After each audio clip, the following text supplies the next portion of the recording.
अस्सलामुअलैकुम। आज हम बनाएंगे जस्ट 2 मिनट्स में ओनली 3 इंग्रेडिएंट्स के साथ बेहतरीन फ्लफ़ी पैनकेक। पैनकेक बनाने के लिए हमें चाहिए 1 कप पैनकेक मिक्स,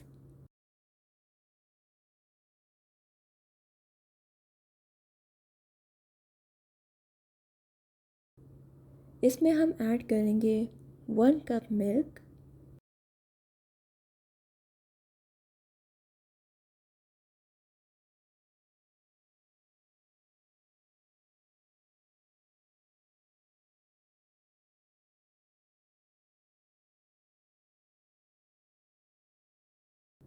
और 1 एग, और इसे अच्छी तरह से विस्क कर लें।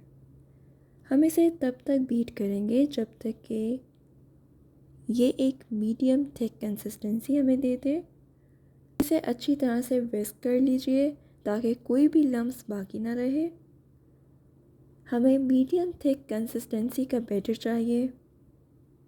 अगर बैटर पतला होगा तो बहुत ज़्यादा स्प्रेड हो जाएगा पैन में, और अगर थिक होगा तो पैन में स्प्रेड नहीं हो पाएगा। इसलिए मीडियम थिक कंसिस्टेंसी को प्रेफर करें। अब एक नॉन स्टिक पैन को बटर से ग्रीस कर दीजिए और इस पर पैनकेक का बैटर डाल दीजिए।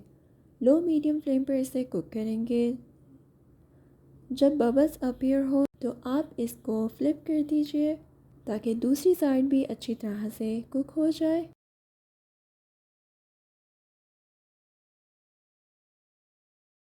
बेहतरीन मज़ेदार फ्लफ़ी पैनकेक रेडी है। वीडियो पसंद आए तो लाइक कीजिए, चैनल को सब्सक्राइब करें, रेसिपी को ज़रूर ट्राई करें। मिलते हैं नेक्स्ट रेसिपी में, तब तक के लिए अल्लाह हाफ़िज़।